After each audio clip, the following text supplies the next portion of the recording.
আবারও ইতিহাস গড়ল Jeff বেজোসের blue origin. পশ্চিম Texas থেকে মহাকাশের উদ্দেশ্যে রওনা দেয় নিউ শেপার্ড রকেট। এটি ছিল সংস্থাটির ১৩তম সফল মানব মহাকাশ যাত্রা।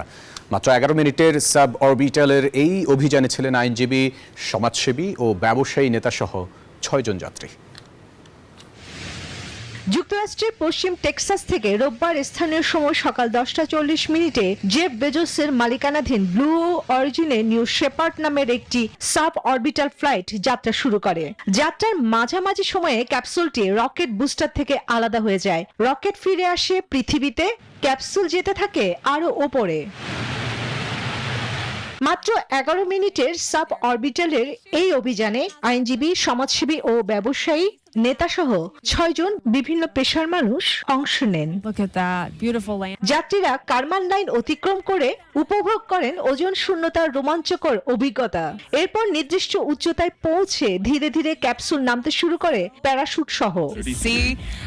নির্দিষ্ট স্থানে সফল অবতরণের পর ক্যাপসুল থেকে বেরিয়ে আসেন যাত্রীরা। মাটিতে পা দিয়েই উচ্ছ্বাসে ফেটে পড়েন তারা। জেফ বেজোসের ব্লু অরিজিনের নিয়মিত এই উদ্যোগ এখন মহাকাশ পর্যটনের নতুন দিগন্ত খুলে দিয়েছে। স্বল্প সময়ের এই ভ্রমণ নতুন সম্ভাবনার কথা বলছে মহাকাশ অন্বেষণে। চন্দ্রানী চন্দ্রা, নিউজ 24।